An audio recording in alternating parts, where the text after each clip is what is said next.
tegle ñaari jigéen ñun amuñu problème parité problème bi ñu am mooy bi ñu gisee ni am na benn cas inéligibilité ñu ne ñu ñëw leen remplacer ko ñu dem remplacer ko ñu ne juum nañu ndax ki ñu ko remplacer mi ngi woon déjà ci liste titulaire yi suñ ko génnee donc foofu liste bi matul kon Macky Sall àtte na boppam àtte na Benno Bokk Yaakaar moom moo ne liste bu paritaire liste boobu mënuñu ko recevoir conseil constitutionnel def njombe bu toll nii ak lâcheté mooy nu ma ko mën a tuddee ci olof ba nga xam ne dañoo dem làqatu ci arrêté ministre de l'Intérieur. Depuis quand la justice se cache derrière un arrêté du ministre de l'Intérieur pour décider kon lii mbokk yi firndeel na ni li Sénégal yépp xam mooy Yewwi Askan Wi dañ koo tooñ bu ne fang waroon annuler liste Benno Bokk Yaakaar jàllale ko loolu léegi feeñ na ba ñépp xam nañ ko te Macky Sall moom ci boppam nangu na ko moo tax li ci des mooy bañ ak xeex ak ñoom loolu nag lañu door mercredi bi war koo gën a dëgëral nag dinaa ci ñëw ci sama deuxième partie intervention waaye dama ne cuuraayu dëmm jolleeti na ñépp ngi génn di wax yi nag dama ciy seet wax yi ba ci jiitu mooy ay menaces nit dem na ba ne nañu faat bakkanu Ousmane Sonko doo mës a dégg procureur yëngatu doo mës a dégg mu wax du ko woo te ku ko waxoon ci opposition bi heure bi yaa ngi kaso lii firndeel na jeng bi justice jeng moo tax il faut ñu jàmmarloo ak justice ndax justice bu demee ba jeng kenn amatul devoir naan day déglu les décisions de justice kenn amatu ko suñu waxee ñu ne waaw la justice s'est prononcée donc la loi s'applique à tout le monde naka la ñu mënee jàpp ay nit ñu sàcc xaalisu réew mi justice ne du ma leen téye ñu jàpp ay nit ñuy ruxus xaalis justice ne du ma leen téye ñu jàpp nit ñu yor ay armoire ay néeg yu fees dell ak xaalis justice ne du ma ci wax nit taxaw saaga ethnie entière justice ne du ma ci wax te loolu mun na taal réew nit taxaw ne dem leen faat bakkanu jàmbur justice ne du ma ci wax moo ne sëñ Abdou Bara Dolly li mu wax moo gën a néew téeméeri junni yoon tey ñu ngi ko téye yóbbu ko ci kaso justice amatul ci réew mi ñun ñoo war a jël suñu responsabilité parce que justice su demee ba jeng peuple bi moo war a taxaw jàmmarloo justice bu demee ba nekk le bras politique d'un parti politique et d'une famille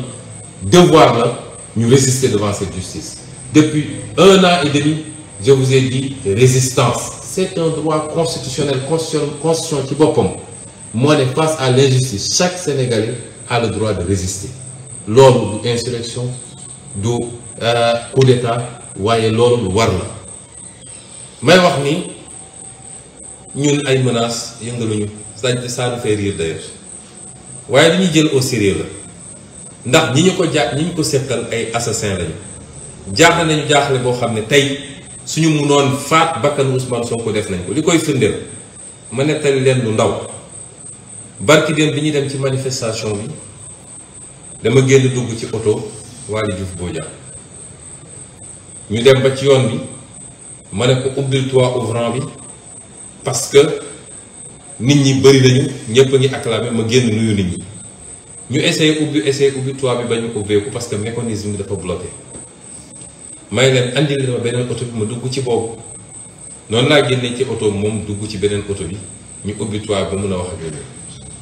ñu dem ba place de l'Obélisque place de la Nation gaare oto bi ma duggoon sécurité bi di ko gaare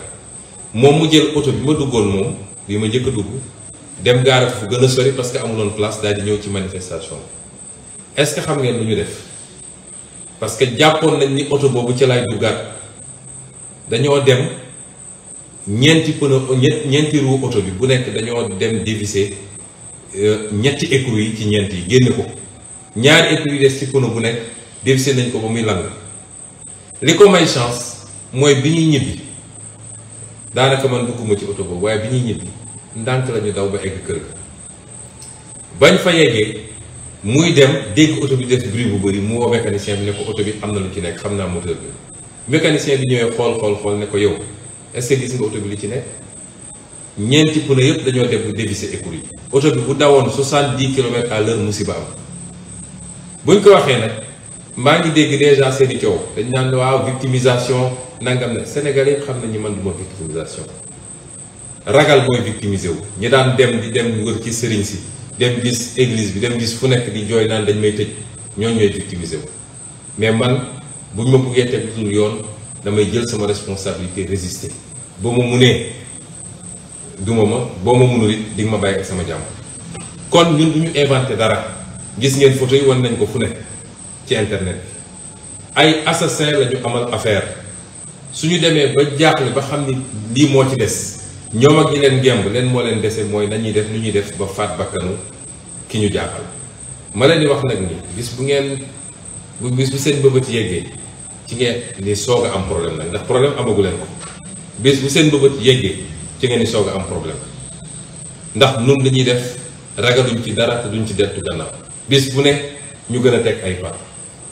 waaye ci cuuraayu dëmb gi ba tey gis ngeen saaga yi xaste yi loolu moom tàmm nañ ko ma bëgg a wax nag ni Macky Sall ndax ku fi saaga Ousmane Sonko rek Macky Sall la yónni boo saagee ba doyal xas Ousmane Sonko xas ay waajuram xas baayam bi nga xam ne ma nga ci barsax depuis longtemps xas ay